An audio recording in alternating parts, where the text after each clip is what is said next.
Hello and welcome to this course on financial readiness. My name is Kelsey, and for the next 30 minutes, I'll be your facilitator as you take this training. As a leader in the Army, one of your many responsibilities is to ensure your soldiers are mission ready. So it's important not to let finances threaten your soldiers' well-being or threaten the mission. For some, this could mean being more proactive and make their money work for them. For others, it could mean they need to take charge of their finances and get some help. This course is designed to not only help your soldiers manage their finances, but it's designed to help you as well. During this training, we'll cover 4 topics. First, the financial pitfalls your soldiers may experience and the warning signs you should be able to recognize. Next, we will cover a few financial planning do's and don'ts. Then we will do a brief overview of the military retirement system for your situational awareness. And finally, we will cover the basics of the Thrift savings plan. We're here today to give you tips and resources to tackle this part of your role with confidence. So, let's get started. As a leader in the Army, you can have a positive impact on your soldiers by encouraging them to make smart financial decisions. You may be thinking, why does this matter? And why is this my responsibility? Well, when your soldiers are financially fit, they are less stressed about money. They are less likely to receive negative evaluations at work or lose security clearances. They are better able to fulfill the duties of their mission, your mission, which makes your job a little easier. But in order to help, you should be aware of the risk factors and warning signs that often prevent them from making good financial decisions, and where you can refer them when they need additional assistance. Let's start with risk factors. As you probably know, military members tend to have more financial management issues for a number of reasons, including age and military lifestyle. Service members tend to move away from home and their support system at a younger age than the general population. Deployments, frequent moves, the high cost of living at many military locations, and difficulties their spouses may face maintaining employment can increase financial challenges for service members and their families. Another factor, easy access to credit at a young age, without an understanding of how to manage it. The risks are many. So what warning signs should you be looking out for? Well, anyone who is experiencing financial difficulty or are headed in that direction may be unable to pay bills or afford their cars. Small expenses might appear to be big problems due to a lack of an emergency fund or being overextended with debt. Service members in the midst of a separation or divorce, or report not having enough money even after payday. These are just some of the warning signs to watch out for. So what can you do to help? Let's cover a few resources to help your soldier correct course. Starting with personal financial counselors and managers. A PFC or PFM are professional counselors and educators on your installation who provide free, confidential financial counseling, education, and information and referrals. They assist with a number of issues, including setting financial goals, creating a spending plan, major purchases, and dealing with debt or credit concerns.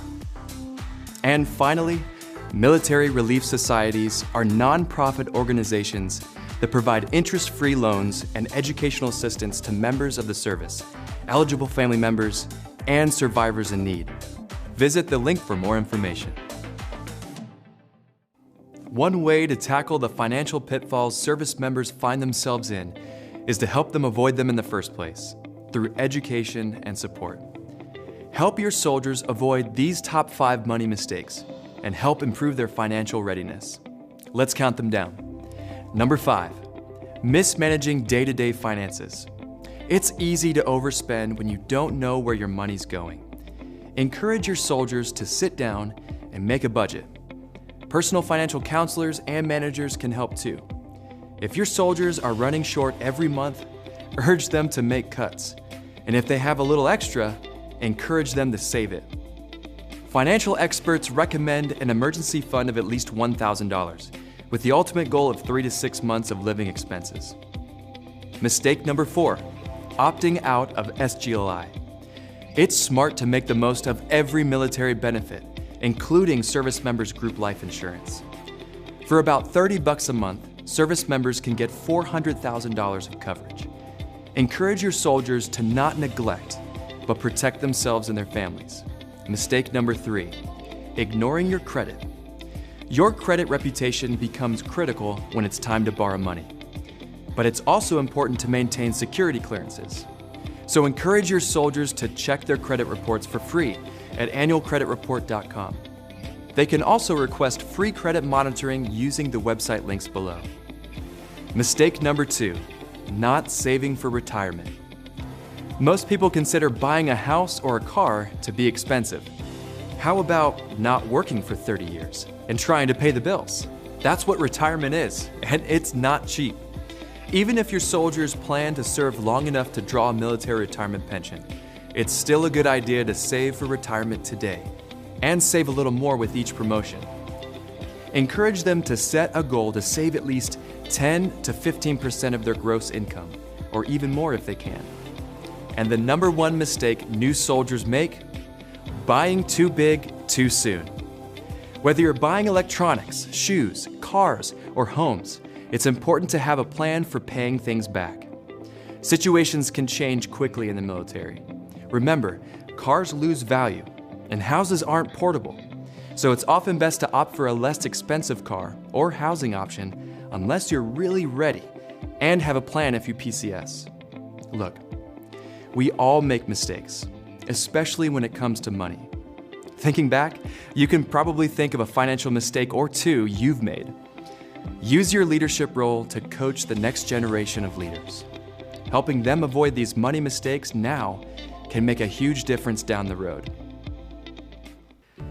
If you do a quick online search for the phrase saving for retirement, you'll find millions of results.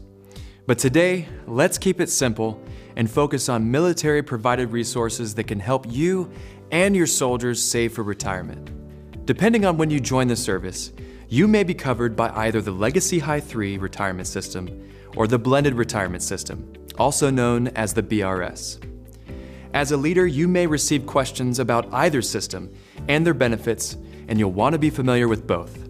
So let's get started. First up, let's examine the military retirement pension. Under both the Legacy system and the BRS system, service members will earn a pension for serving 20 years. Those retiring from active duty can expect to collect their pensions immediately, while Guard and Reserve members typically start at age 60, or earlier in some cases. The major difference between the 2 retirement systems is how your pension benefit is calculated. The Legacy system pension calculation is 2.5% times years of service times retired base pay. With the BRS, it's 2% times years of service times retired base pay. This means if you're getting ready to retire after 20 years and your retired base pay is $5,000, your pension would be $2,500 a month under the Legacy system. Under the BRS, you'd only get $2,000. To help a soldier estimate their pension benefit, you'll need to identify if they fall under the Legacy or BRS systems. Now let's turn our attention to the TSP. Soldiers can save and invest into the Thrift Savings Plan, or TSP, under both retirement systems. However, it's only under the BRS that service members receive automatic and matching contributions. Here's a chart to illustrate how this works. As you can see, the Army will contribute 1% of basic pay into your Thrift Savings Plan, even if you don't contribute anything on your own. After 2 years of service, soldiers will be eligible for matching contributions on up to 5% of their pay. That means if a soldier saves at least 5% into his or her TSP, the Army will contribute 5% for a grand total of 10%. So, as a leader, please encourage your soldiers to save a minimum of 5% into their TSP to receive the full match. Otherwise, they risk losing free money, literally. After completing 2 years of service, soldiers are fully vested in the TSP, meaning that they own the matching contributions. But matching contributions aside, the TSP is also a convenient place to save for retirement with very low fees. Up next, let's briefly review 2 other retirement resources offered through the BRS, the lump sum option and continuation pay. Under BRS, service members can elect to receive a lump sum payout at retirement in exchange for reducing their monthly military retirement pension amount by either 25 or 50%. This only impacts those who earn a military pension and retire under the BRS. So no decision will be required on taking a lump sum until retirement, and they will not have to face this decision until they near retirement. And finally, continuation pay. Continuation pay is a lump sum payment made between 8 and 12 years of service in exchange for additional years of service. And while this money isn't necessarily a retirement benefit, it could be a good way for your service members to help boost their retirement nest egg. So that's it for military retirement benefits. Now, let's move on to understanding and managing your TSP.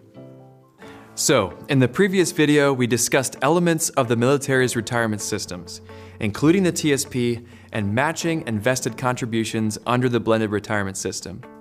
Let's now kick things up a notch and learn more about the basics of the TSP, so you can be prepared to advise your service members to make the most of it. First up, what is it? Simply put, the TSP is a tax-advantaged account designed to help service members save for retirement. Now, this tax-advantaged might sound a little confusing, so let's explain. When contributing to the TSP, service members get to pick the type of tax bucket they want their money to go into, traditional or Roth. They can even do both if they want. Generally speaking, when service members make traditional contributions, their taxable income is reduced now, but withdrawals from these accounts are taxable later. When service members make Roth contributions, their taxable income is not reduced now, but withdrawals from these accounts can be tax-free later, as long as a few rules are followed.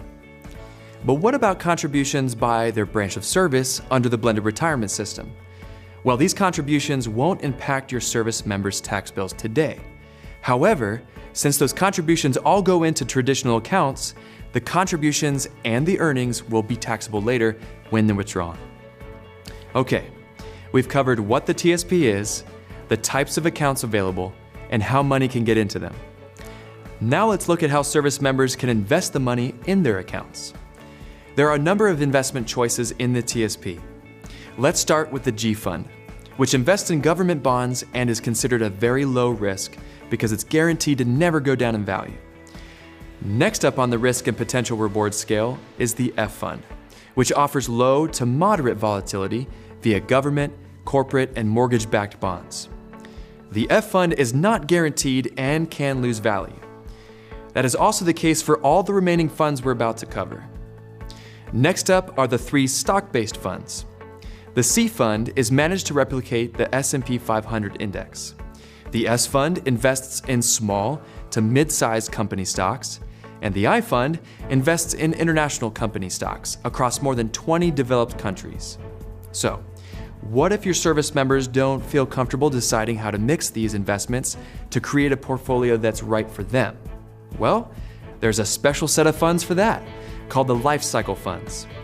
Each of these funds invests in a professionally developed mix of the funds we just covered, starting out with a riskier blend, but then getting more conservative over time.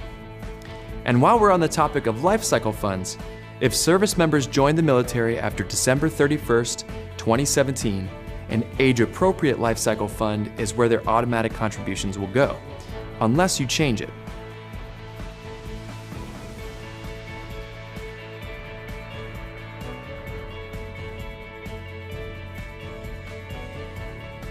So, that's it for the TSP basics. To learn more about the investment funds covered today, as well as key features, rates of return, and top 10 investment holdings for each fund offered, visit tsp.gov.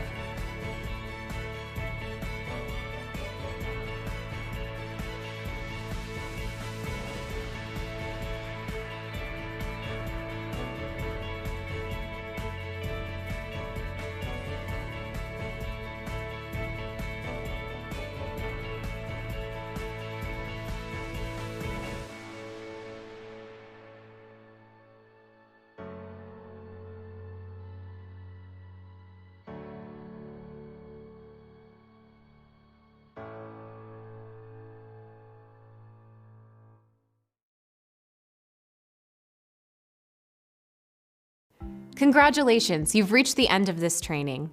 Let's do a quick recap of some of the topics we covered today. First, we learned about the risks and warning signs of financial problems that could impact a service member. Then we discussed 5 common mistakes that service members make with their finances. Finally, we went over the military retirement system and how to manage your TSP. So that's it. Thank you for doing your part for mission readiness and helping your soldiers make smart financial decisions.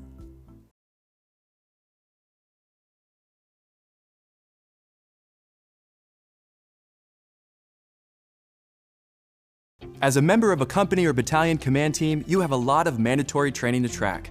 Financial readiness is one of them. Financial issues are linked to harmful behaviors across our armies, such as domestic violence, suicide, and substance abuse. Proactive financial training can help improve financial issues, ultimately leading to reduced harmful behaviors. The Army has a tool to help you stay on track of your soldiers' financial readiness. It's the Army Vantage system. There you can see a by-name roster of who has reached one of the milestones requiring training. The Financial Training tab shows who is required to take the training, tracks completion through the digital training management system, and exports the data easily. Combine this with the Commander's Risk Reduction Toolkit tab, and you'll have a better look at your soldiers' risk and readiness. The Vantage Readiness Tracker can help you get upstream to prevent problems as opposed to solving them. Vantage can be accessed 24/7. The Leaders section on financialfrontline.org has a guide and practical tips. A financially healthy soldier is a more mission-ready soldier.